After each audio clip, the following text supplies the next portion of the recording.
Alright, hey, what's up? So, last week on Facebook, merong nag-trend na picture ng particular kid na pinalo ng magulang, and I wanna go over some of the feedback from that. Okay, but first of all, disclaimer, okay? And we're gonna go into the commentary right now. We're gonna go through this stuff on Twitter particularly. So, content warning, this video contains material that may be harmful or traumatizing to some audiences. Some of this might also bring back certain things. Okay, so the thing that we're going to talk about is this Facebook post na by Gab. Okay, na alam ko hindi ko alam anong nakaka-proud dito. Di niya ba na-realize na most of our traumas our generation now face are because of the parenting, no? Lalo na sa Asian context. Kasi ito yung Facebook post. He quoted the screenshot of it about matinding disiplina, no? And it was picture of the kid that was nilata parang sinturon yung tumama kasi there's a bit of a curve to that. Now, ang gusto kong tignan natin is yung mga responses na either replies or quote retweets from this specific post, no? So, what we're looking at here is, di ba, pag nagkamali ka sa trabaho, sinisinturon ka ba ng boss mo para matuto? When you strike a grown-ass adults, that's assault. But when it's small children, it's tough love. Ito, some of the things na nakita ko rin na in a management perspective, okay, sa corporate environment, that's something na hindi gagawin ng isang normal na tao or supervisor or superior, primarily because no decent human being will do that. Okay, that's the first point. Secondly, that is assault, honestly. That's the second point. The third point is that is illegal and a crime. Kasi may nagbabantay primarily. With regard to parenting, wala naman masyadong tutok na nagbabantay sa parents or sa household mismo eh.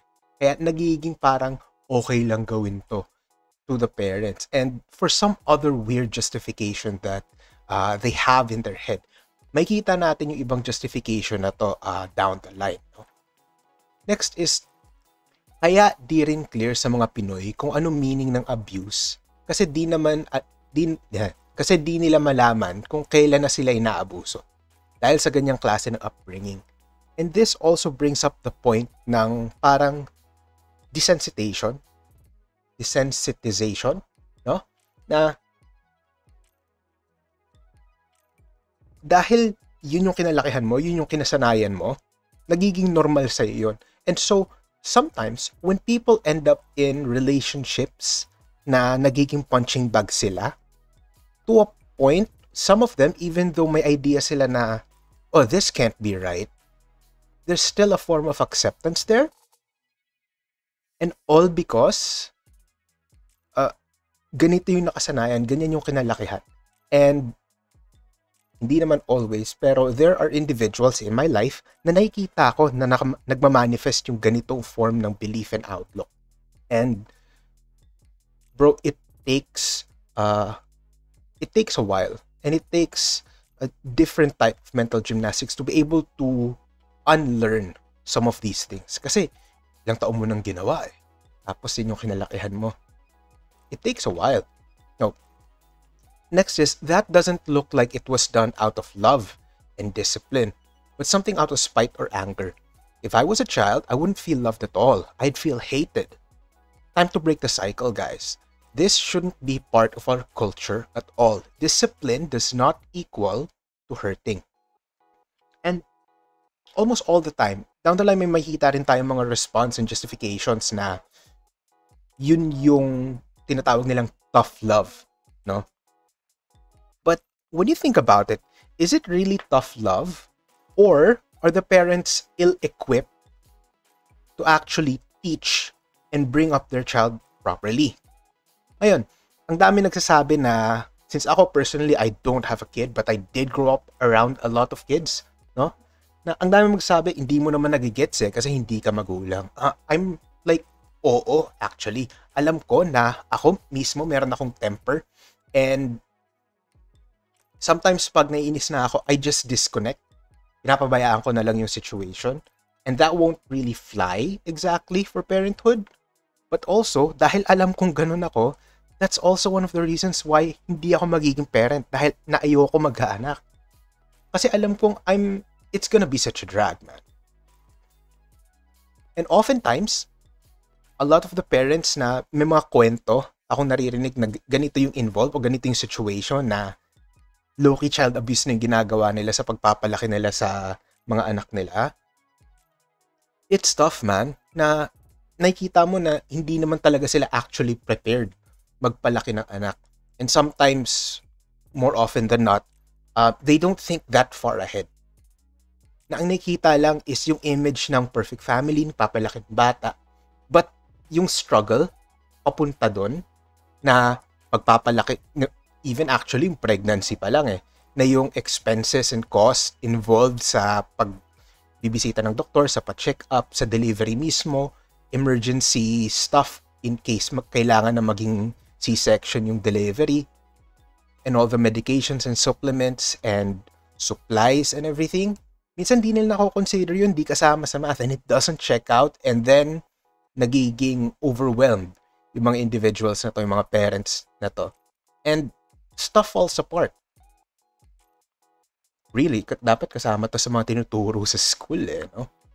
Next is, some people wear abuse like some badge of honor, no? Ito some of the replies and quote reposts sa Facebook na it's so weird kasi dito medyo nagpe-play in yung main character syndrome, no, na ako nga wala pa yan sa nangyari sa akin nung bata ako. Wala yan sa nangyari sa akin nung ganito ako. Ay, yung tatay ko nga ganito pero naging okay naman ako Is it really, or are you in denial? And sometimes it takes like therapy to unearth some of that. And sometimes hindi ka aware na may manifestation yon sa personality mo, sa actions mo. And it takes some serious humility and reflection para ma-realize na I'm a little messed up. And it can stem from something that happened to me in my childhood. I don't have the statistics for it because I'm not a therapist. But more often than not, the stories I hear from my friends who get therapy and some of the textbook points that the therapists point out kind of revolves around childhood incidences and trauma. And I don't know, man. It's not something to be proud of. Next is, this kind of punishment teaches hatred instead of discipline. Now, strict households and strict parenting, meron siyang sort of border and it's a slippery slope kasi it always is very subjective. It's dependent on what the parents bring to the table, what the environment is for the child. Because I've had friends that are in the honors students sila ng mga kapatid niya, and very, very strict yung parents nila. And I've also had friends na hindi naman honor student pero strict pa rin yung parents nila. I've had friends na hindi strict yung parents nila, honor student. It's a whole mix. Okay? But the point is, the stricter parents, yung mga anak ng mga stricto na parents, sila yung mga mas magagaling magsinungaling. Sila yung mas magagaling tumakas ng bahay. Sila yung mas konti yung takot in the outside world para lokohin yung parents nila. Yun yung nakikita ko na pattern. Of course, that's not the rule. Okay? That might even be the exemption to the rule. But kung punishment lang yung pinangahawakan ng parent para disiplinahin yung anak nila, kung takot lang yung ginagamit nila para disiplinahin yung anak nila, anong ituturo mo sa anak mo, no? Na kailangan matakot ka sa akin, otherwise ganito ganon. Ano yung magiging pakiramdam nung anak na yun towards the parent na, ay, takot ako kay mama, kay papa. Pag ginawa ko to, gagawin niya to. Punishment driven. No? But what if wala ka na sa picture? Ano ngayon? Saan ka ngayon pupulutin? Mamaintain ba yung disiplina na yon? very unlikely. No? Next is, wag ka mag-anak kung sasaktan. Baka maipasa ng mga anak mo sa mga magiging anak nila. And that's exactly it. What I mentioned earlier na ill-equipped yung ibang mga karamihan actually na mga parents na magpalaki ng bata. Sometimes, nakikita natin na yung patterns or yung tropes na yung tatay provider lang, so bigay lang ng bigay ng pera, pero hindi sila involved masyado dun sa upbringing. So yung emotional investment nila to the family is actually hardly visible. And minsan yung nanay naman, yung typical stereotype na yon is nasa bahay, doing household work and everything. And sometimes hindi rin well communicated yung connection nila with their kid. And so, yung bata naman na particularly during this day and age na mas exposed sa social media and the internet, mas marami nang nalalaman, and sometimes yung disconnect yung information gap na yon sa capacity and understanding ng bata versus yung capacity and understanding ng magulang, that disconnect sort of like makes it harder for them to have meaningful communication. Kasi expectations that the child has and the expectations that the parents have are already miles apart, sometimes attributed because of that information gap. Next is this considered child abuse already? Grabe yung likod, mukhang proud ba yung gumawa nito sa bata? Yung trauma na dadali ng bata pagkalaki is alarming. Exactly. And the response to that is, it is child abuse. Labag yan sa RA 7610. Let's look at RA 7610 from the 9th Congress. It's so cropped out.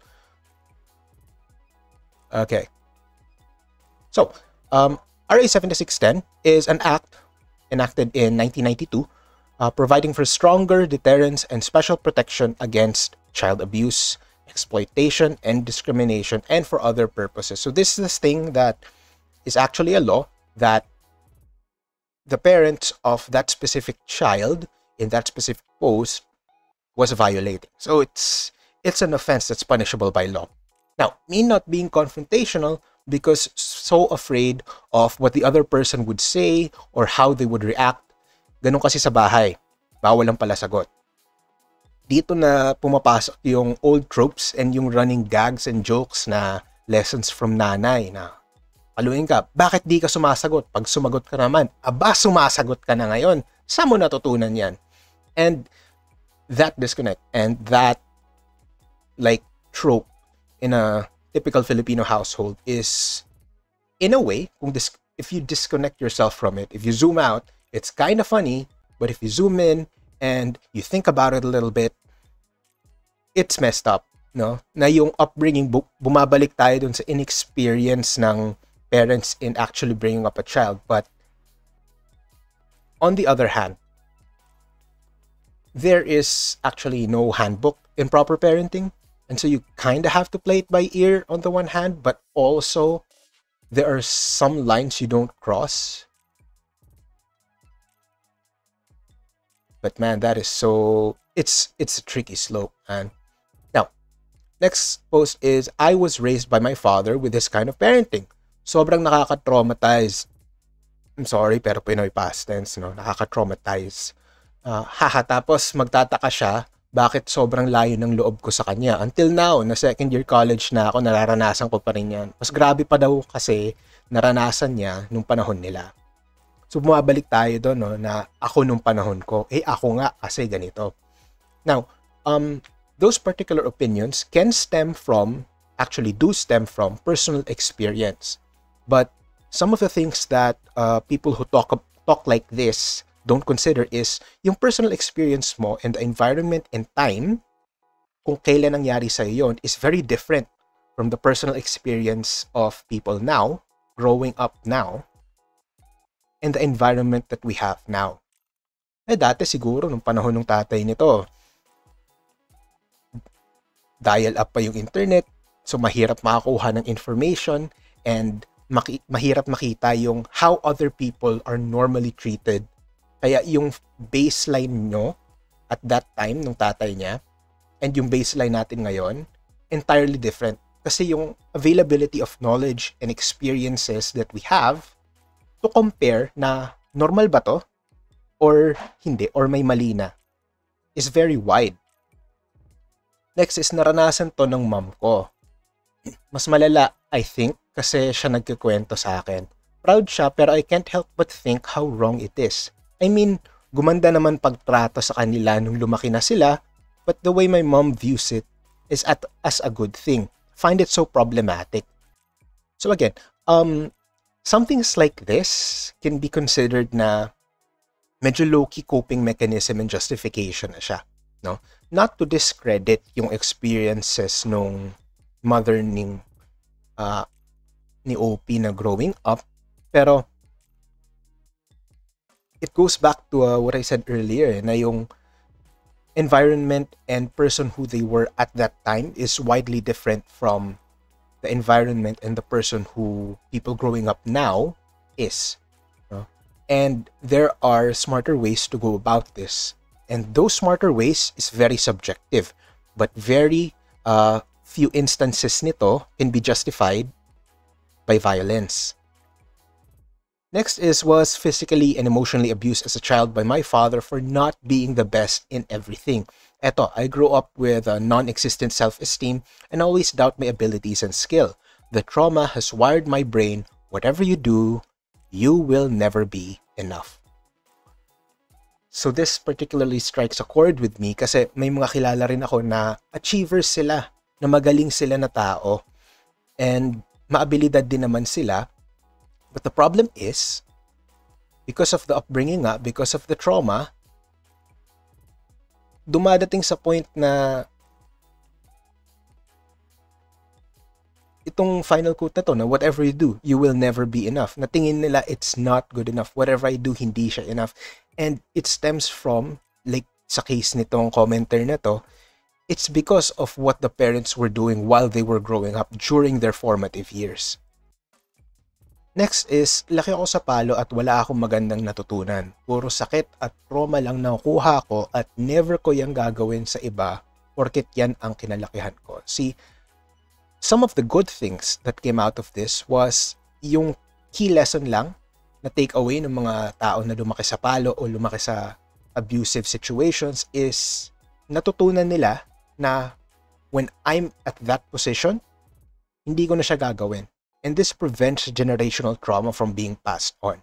Now, hopefully, yung mga tao na lumaki sa low-key abusive households would have the emotional determination to firstly admit that there was something wrong na nangyari nung maliit sila, and to two, apply something going forward to improve that situation or to make sure na hindi mangyayari yon when it's their turn. Ito yung mga responses sa Facebook na bakit proud pa sila. Kasi yung response is, wala pa yan sa mga dinanas namin. Bakit ka pa proud na nangyari sa'yo yan tapos you're going to say that you turned out okay? And that doesn't mean na dahil nangyari sa'yo, it makes it okay. No? Next is, ang masigawan nga lang ng paulit-ulit may trauma na nakakabit. Paano pa kaya yung malatayan? Kung hindi niya kayang turuan ng leksyon ang bata ng walang palakip na pananakit, sana maisip niya kung karapat-dapat ba siya maging magulang. It goes back to that time to that point na ill-equipped ang mga nagiging magulang to actually raise a child. Kasi I don't know the exact statistics, but somehow, abusive households might actually have a correlation to the economic standing of the family, kung saan lumalaki or ipinapanganak yung mga bata na yon. And somehow, yung legal system natin does not actually have strict implementation of preventive measures for these type of things. And sometimes, because of the inavailability ng information and sometimes dala rin ng mga taong nakakaalam na I don't want to get involved na mentality, hindi nare-report yung mga ganitong sitwasyon. Sometimes, nakikita na lang ang nagre-report ng mga ganitong types of abuse is either caretaker or teachers in school na napapansin nila bakit yung bata may mapasok ng may pasa o bakit yung bata ganito na yung movement pagdating sa classroom, ano ba yung nangyayari sa household nila. Should we look into this? And more often than not, hindi na itatanong yung should we look into this? Kasi dumarating yung kahit laganap sa Pilipinas yung pagiging marites, dumadating sa point na when action is actually necessary, ang nagiging anthem ng mga tao is, that's none of my business, or labas na ako dyan, or wala ako dyan, wala akong pake sa ganyan, kasi problema nila yon. And sometimes the interventions are lost. Next is sobra naman yan. Pero naranasan ko sinturon, kawayan, sinelas, dahil sa kakulitan ko rin talaga nun. May mga bata na nakukuha sa salita, pero may mga bata na sa palo lang din tumitigil, gaya ko, haha. And sometimes, conditioning siya na sometimes the kid might equate yung pain to mean don't do this type of thing. And again, it's very subjective, but generally, like in the United States, violence is not really condoned, no? And kung karamihan ng parents and their parenting style and disciplining style, dadalin mo and you judge it using the United States basis for what abuse is, or for what child protective services in the US would say, this is no bueno, a lot of kids would actually be taken into their custody, and marami mga parents ang magfe-face siguro ng penalties, no? Napalo din ako, and I could say, yes, I wasn't that much na trauma. Years before I conquered the fear and nightmares of it, but what happened now is I think I'm becoming one. It was embedded that hard na I used to do it to my cats pag nagpapasaway sila, and I have this guilt after. No. What's interesting in this post is sinabi niya na I wasn't that much na trauma, but it's followed immediately after by he had fear and nightmares about it, and later on he thinks that he's becoming one. Now, I think sometimes we have to reconsider what trauma actually is and what its definition is, and in these sort of things, the therapy might actually help flesh it out. No? So, walang problema umatan ng therapy, and it can actually help out. Maniwala naman akong for discipline yung ganyan. Outburst lang yun ng inis nila sa kulitan ng mga anak nila, tapos para hindi sila mag-guilty, iniisip na lang nila na para madisiplina. This, I think, would label like most of the things na nangyayari. No? Like most cases ng mga parents na namamalo ng anak nila, I think it would be perfectly encapsulated by this tweet. No? Di enough yung 9 likes para sa kanya. Na sometimes, yung parents mismo, or most of the time, yung parents mismo, hindi sila yung may control sa emotions nila and sa actions nila.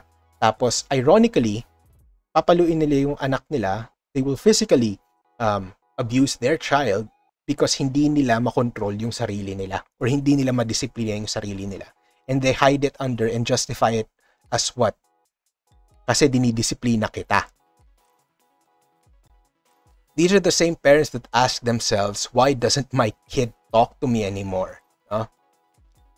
And this is actually something na nakita ko rin, particularly with a handful of my friends na because abusive or sobrang strict or manipulative and controlling yung parents nila, they've decided to completely cut off their parents. And may mga times na yung parents magko-contact pa ng friend group nung tao na nag-cut off sa kanila to try to reconnect.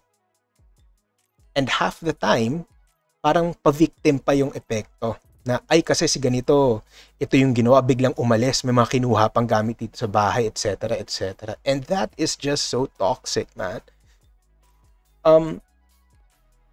If kaya mo as a parent na mamalo at pagalitan yung anak mo ng ganon, there will be repercussions. And sometimes, the effects ng actions mo might not be what you imagined it to be. No? Kasi minsan, disconnected din sa realidad yung namamalo. Sad, but every time na bring up to sa social media, nakakainis yung mga comment na they grew up okay naman kahit napalo sila when they were young. Pero the fact that they believe that it's okay to hit a kid, and they're never okay. So ito yung justification bumabalik, no? Na, ako nga napalo ako, okay naman ako. But are you really? Next is, this post gives me boomers mistaking childhood trauma as precious memories. They'll also justify the physical violence as good kasi sabi daw ng Bible. Now, this is one of the things na kinaiinisan ko, yung justification na sabihin, spare the rod, spoil the child. But also, ngayong nasa sitwasyon na, ngayong time and generation na to, there are actually a lot more ways to be able to instill and communicate discipline, what is right, what is wrong, and to honor choices. Sometimes, katamaran lang na, na-hassle ka na maging creative or to put in effort to learn better parenting techniques. Kaya, dumidefault ka sa, okay, palo, instead of properly communicating yourself. That's a skill that you can learn and develop. It's not easy. Ang pamamalo, madali. Ang pagtuto at pag-integrate ng communication skills para maintindihan ka ng bata, that's more challenging. But that's part of parenting. Nag-anak ka eh. I remember that time in school when I was in grade 1. I can't even move or sit straight because of the bruises I had on the back of my legs. I don't want my classmates and teachers to notice because I know how they respect my father. So dumadating naman to sa point na merong image yung family, even though behind closed doors, ibang-iba sila. Merong image na ay respectable yung tatay ko sa community, sa school, even sa church groups. But behind closed doors, pagdating sa bahay, mahina rin yung control niya sa emotions niya. Imposible na walang cases na ganyan. Particularly actually sa mga closer communities. Kasi importante yung portrayal ng image, and sometimes it goes to the extremes na kahit merong abuse na nangyayari sa household, yung mga victims pa mismo tinutulungan i-cover up yung image ng abuser. To be honest, hurting your children is not a way of disciplining them, but a way of traumatizing them. Why is hurting children physically as a discipline being normalized? They don't suffer just physically but mentally as well. They always say, ganyan din kami noon, as an excuse. Pointless justification of actions and poor control and handle over personal emotions yung nangyayari dito eh. And justification, it's all empty, man. This is so normalized na sa kanila na feel nila they had a better childhood because of this. Growing up with parents that did this to me made me realize more about venting their anger, that it's more about venting their anger than it is about teaching discipline. Goes back kanina, no, na poor control of emotions and yung output nun gets directed towards yung anak. And bakit nagiging target yung anak ng poor emotional control ng magulang is because usually, almost always, mas maliit yung bata eh. Hindi naman yan papalag sa'yo, hindi yan lalaban sa'yo, hindi yan gaganti. Kasi maliit sila. At the present. But when they grow up, and pag hindi ka nagbago, and when they develop yung sarili nilang pag-iisip, and natandaan nila lahat ng pang-aabuso mo to them growing up, saan ka pupulutin yan? Buti na lang? Well, actually not buti na lang. Unfortunately, in our society dito sa Pilipinas, hindi uso yung pag-cut off ng family.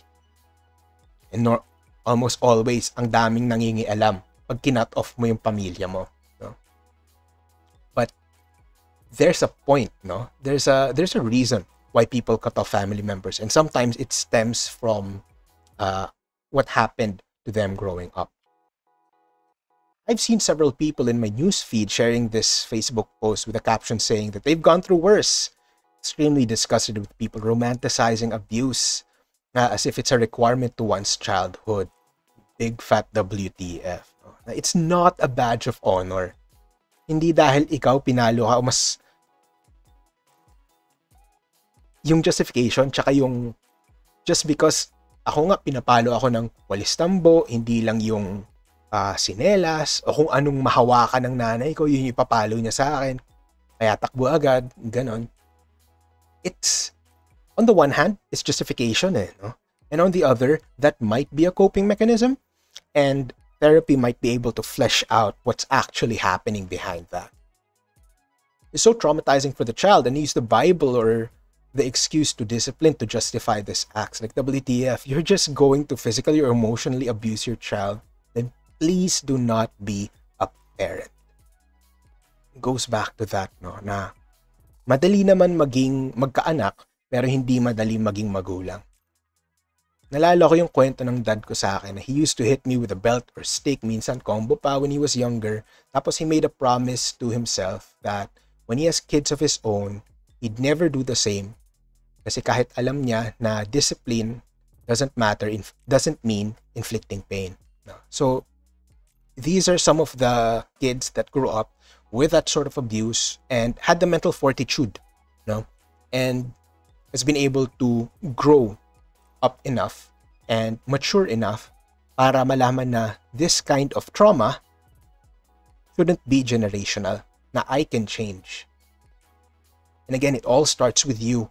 I hope na kung sino man yung mga lumaki sa abusive households na minsan aware kayo or kahit hindi ka aware na darating lang from reflection na ay actually yung household ko ganito pala. It's a little messed up. That you will heal and you will grow. And dun sa mga in denial pa rin that you think this is okay, maybe reflect a bit more and see therapy. Once again, that's gonna be it for today. Thanks for watching and do all the YouTube things. It helps out. Bye.